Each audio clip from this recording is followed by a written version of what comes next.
IQ visiting from, yes, across the pond. Tim is one of the most interesting people I've ever come across, well-learned, well-studied, well-written, and well-spoken. But for the purposes of today's episode, he's going to visit with us about oil and gas IQ and what it brings to not only the energy industry, but frankly, I think a much broader perspective to various industries, specifically compliance, since we talk about that. But with that introduction, Tim, I'd like to tell us, I believe you have a background in journalism, but could you tell us how you got to your current position? Hi, Tom. Thanks for the kind words, and good to be visiting with you. I know that usually when we've spoken before, I've been the one asking the questions, so it'll be interesting to answer them from now on. My background is as a linguist primarily from university. And then I went directly into broadcast journalism, did a little bit of print journalism before I became a conference producer, and then wound up as going back to my editing roots as editor-in-chief of Oil and Gas IQ, where I find myself today. And could you tell us what Oil and Gas IQ is? It's a strange and interesting beast, Oil and Gas IQ. It's an information hub for the oil and gas industry. We have coming up to 100,000 premium members who come to us for everything from news to technological breakthroughs and very niche topics that we deal with. We also have 30 events based across the UK and North America, dealing from areas such as contracting, where I made your acquaintance. So we have everything from legal to floating liquefied natural gas, floating production, storage, and offloading conferences. A very big local content conference, which is one of the biggest in the world, and indeed the biggest conference in the world for high pressure, high temperature wells, which has been running for some 10 years plus now. So I'd like to think of us as an information portal. If you want to figure out what's going on in oil and gas and listen to some of the contemporary figures in the oil and gas industry talking about what they know best, that's what we do. We also have a little splash of humor from time to time, which we're going to get on, which we'll get onto later on in the podcast, and yeah, it's a pleasure to be doing what we do. I think we distinguish ourselves from some of our competitors by the multimedia offering that we have. We will host this interview, for example, in video and audio when we get the link, and we do everything from white papers to articles to audio podcasts to video. So there's a great variety, a plethora of multimedia info and entertainment that you can find. Certainly, I was introduced to Oil and Gas IQ through your conferences, specifically here in Houston, the Upstream Contract Risk Management Conference. And then the company went with it's a little bit different direction to provide the information portal. And I believe that's where you and I made acquaintances, and the information portal is the thing that really has struck me as the incredible resource to not only the oil and gas industry, but really a wider group of professionals such as myself. Certainly I do work in the energy space, being based here in Houston, but as a compliance practitioner, I've been able to use many of the resources that you all have put up, and indeed you're part of that because you have done a series of interviews over the years that I've enjoyed. One of the things that struck me that was, of course, very significant to the oil and gas industry was the Macondo spill. And you guys covered that extensively, both from the technical aspect of really what happened, but also lessons learned from the safety aspect. So it was sort of from A to Z. And many of the things you focus on really ask people to look at the lessons and apply them to their companies. You don't make judgments, you don't point fingers, you just say these are the facts. And consider how they might apply to your company. And I think that's really a great way for people to think through issues and use the lessons from others in their businesses going forward But the thing that struck me is the wider application to the lessons and the processes that you guys try to put out there. I think we're still covering it now. We'll still be covering it for years. It's one of the biggest events in my time in journalism in the world. It's certainly one of the biggest events that's happened in the oil and gas industry since I've been reporting on these issues. You can't see the oil and gas industry and speak about it without talking in some aspects about a post-Macondo world. I mean, especially in the legal sense, with the ongoing trial, litigation going into the billions, and I did an interview just a couple of weeks ago with the Council for Petrobras Americas, talking about 10 ways in which the oil and gas industry is changing even now due to the Macondo, what's going to come out of the Macondo trial, and people trying to presage what comes next. I think there won't be, hopefully, many events in our lifetime that will affect the oil and gas industry as much, but it would be remiss of us as an information hub, and with access to a lot of oil and gas professionals who have suffered and learned directly from this event, to not report it with the fullness that we have. And this is something that we're talking about 4 years ago that this happened. This is something that will continue. I'm sure you on the spot in Houston know this more than most, and somebody working in the legal profession. This will continue to resonate for years to come. In fact, 2 weeks ago, I was at a compliance conference, and there was a BP lawyer there who I'd known from the transactional side of things. And I asked him, he now moved over to the compliance side of things, and I went up to him and asked him, I said, we should really kind of compare notes and maybe get on a panel together. And he said, well, I still have to get things cleared because of the lawsuit. And so here we are, like you said, four years later, and he was still, having to deal with that internally. So you're right, it's still ongoing, it's still alive, and but the thing that's really struck me is you guys are still providing information to anyone out there who wants it, and you continue to do so. If I could turn to one of your more recent interviews, which I found very interesting for a number of reasons. You talked to Peter Keller, the president of Tote, and he talked about, and this is completely outside the compliance perspective, and I guess it does touch upon energy because Mr. Keller is the president of Tote, a shipping company, and they were changing some of their ships to be able to transport LNG. Mm-hmm. And Mr. Tote talked about it in terms of a CSR initiative that he and his company were engaging in. And the thing that struck me was how CSR now has moved into companies like shipping, where they're actually not only taking those things into account, but making economic decisions based upon what many of us would say is really a non-economic consideration. And are you seeing things like that driving decisions in the energy industry in a wider basis? I think to a certain extent, corporate social responsibility and the oil and gas industry are going to have to go hand in hand from now on. When you get the stat that some of the largest shipping and oil tankers are throwing out as much carbon dioxide as 60 million cars would in a year, you start to see the fact that we should start, and that companies are definitely seeing that regulation is saying that they should be running more responsibly. So I think pretty much when regulation comes into play with regards to environmental issues, for example, you're going to have to toe the line. Otherwise, you're going to get heavily fined, and it's not just going to be a smack on the wrist. It could be crippling sanctions, even you might call them.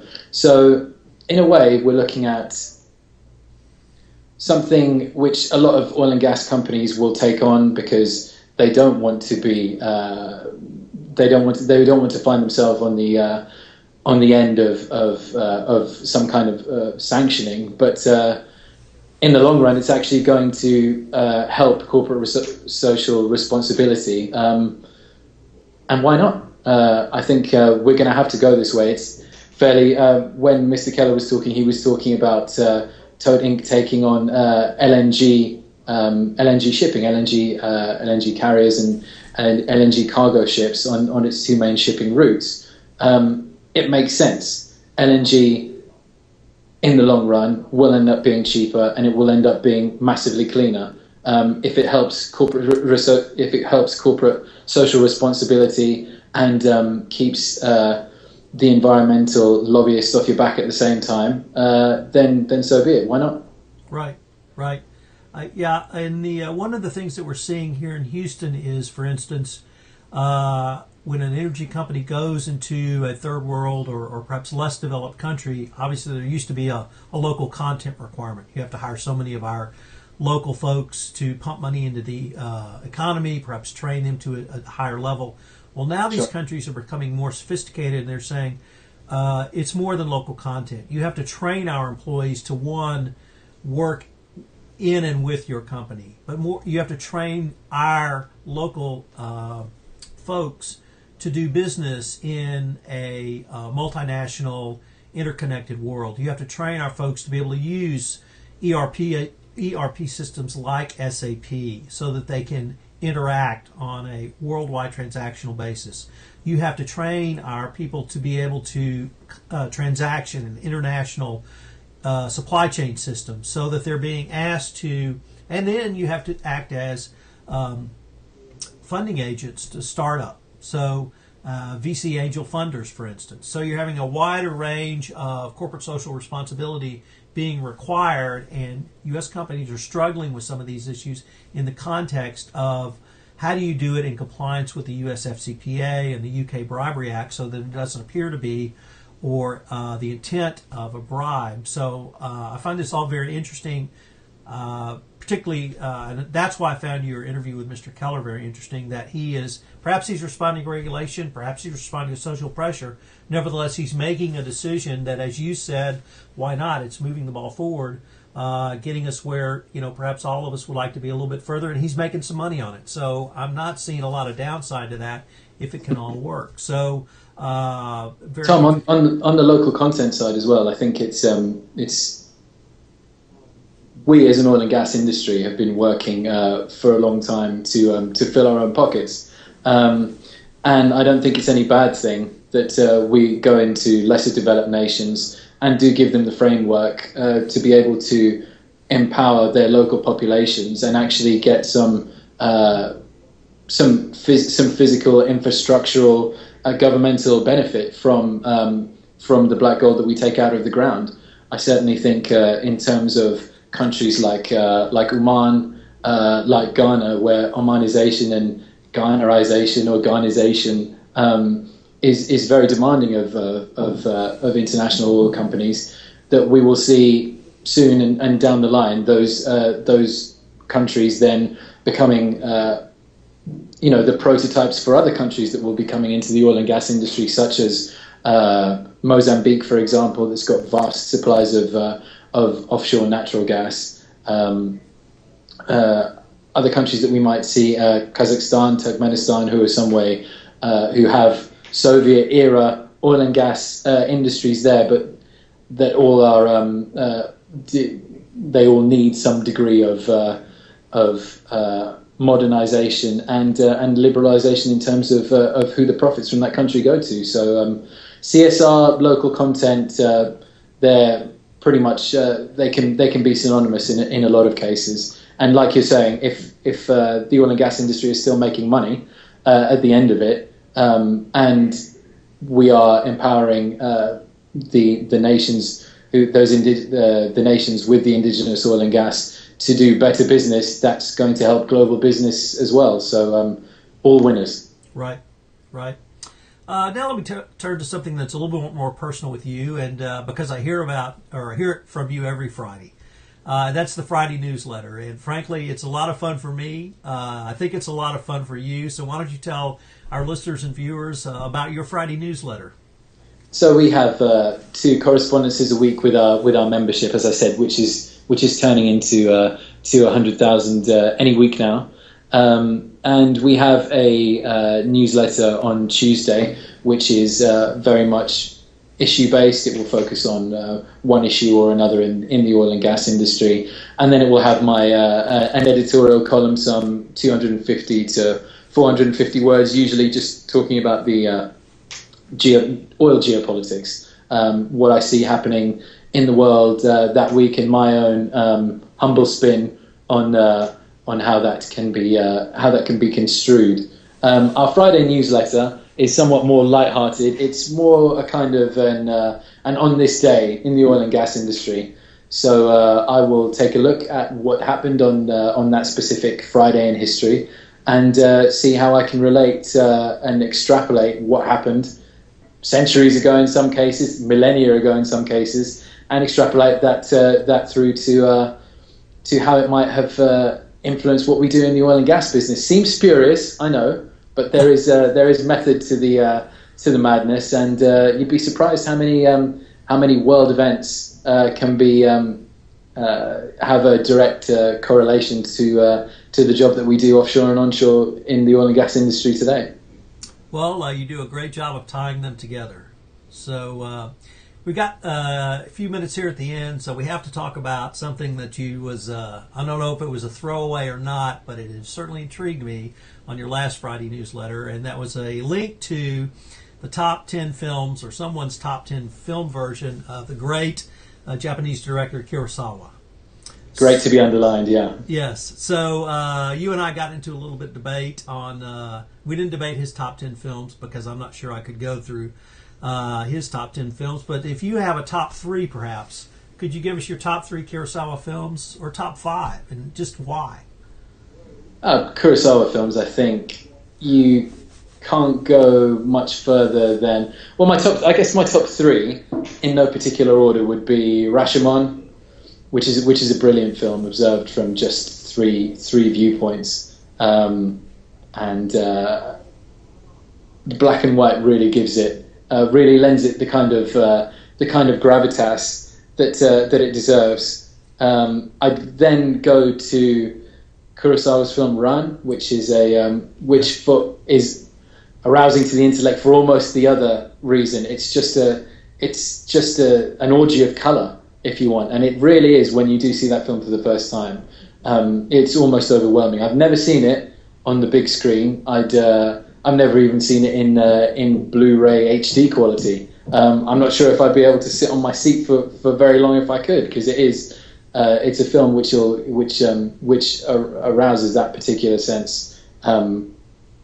completely. And let's not forget the storytelling is very good as well.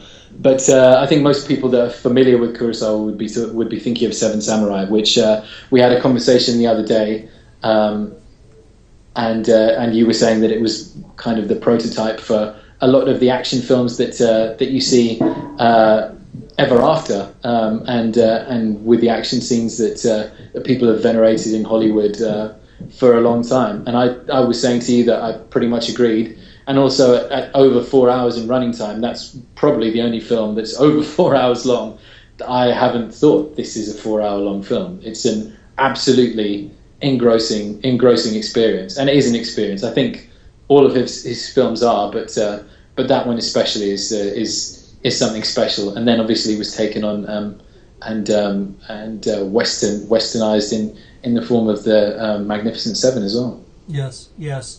I have seen Ron. I saw it on the big screen the first time, and it did overwhelm me. And I can still remember those colors. And then paired it, of course, with Lear. And every subsequent watching, I watched it really through the eyes of Shakespeare. And it just developed layers and layers and layers of meaning and intrigue to me. So just absolutely love that one. The only one I would add, for more personal reasons perhaps, is Yojimba. Because it really focuses on a soul samurai warrior, and the 3 conflicts that people typically talk about: man versus man, man versus the environment, or man versus nature, and man versus himself. The third conflict, man versus himself, is the one that intrigues me the most. And that movie seemed to have the most conflict about man versus himself. Certainly he was fighting others, but the true battle to me seemed to be in his head. And so that one that particular one for me because it focused on a soul samurai warrior. But Rashomon, I would say, probably overwhelmed me as much as Ron did from the storytelling perspective, because the perspectives of the event were so different. And I don't want to say what the event was because I don't want to give it away for anyone who hasn't seen it. Who should see it, of course. Yeah, as well. you should definitely see it. And as to the Seven Samurai, you're absolutely right. 4 hours, and it feels like about 25 to 30 minutes. It's just so engrossing.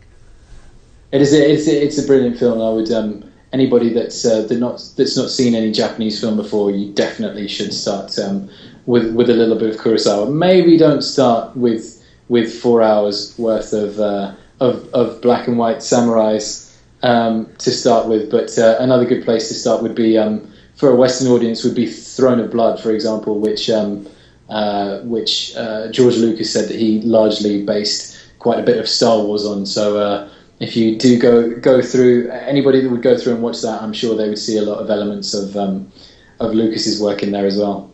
Now let me flip this on you and ask you. I know we've talked before about who your favourite director was as John Ford. Now I'm not somebody that's seen many John Ford films, but The Searchers obviously does stand out for me, and for probably the best performance of John Wayne as well. What do you consider to be your top three films by John Ford then? Well, I would have to go with Fort Apache, and the third one just escaped me, but certainly The Searchers. To my mind, John Wayne's best acting job. I'm a Southerner, so I tend to see life through the prism of racism. Growing up in the South in the '60s, and so I tend to see that movie through the prism of certainly cowboys and Indians, but the racism that existed at that time. And John Wayne is an ex-Civil War Southerner, rebel, and still the hatred that existed at the time, but turned towards Native Americans, American Indians, and sort of that raw passion, the massacres that occurred, all within the context of a great story. So for a Western, the more I study Westerns, and the thing I've really loved about VCRs and DVDs is many of the so-called B movies that have come out over the years that I would not have had access to have come out, and the more I study them, the more I see the influence of really the great English authors, Shakespearean themes that really drive through these Westerns that made them very, very interesting dramas. And The Searchers for me is really at the peak of that. So that's really where I come out with John Ford. So Tim, I think we're probably at the end of our time, but if I could ask if people wanted to find out more about Oil and Gas IQ, where would they go? You would go to www.oilandgasiq.com. You can alternatively find us on our Twitter feed at Oil and Gas IQ. And you can find me on Google Plus as well. My name, Tim Haidar, with an AR at the end rather than an ER. Well, Tim, I really appreciate you taking the time to visit with us today. This has been a fascinating talk. Maybe at some point we can talk about something along the lines of Russian economic sanctions that might include the energy industry and what it might mean for our folks here in the U.S. and the U.K.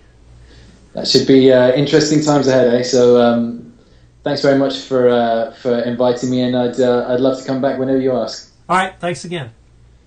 Take care.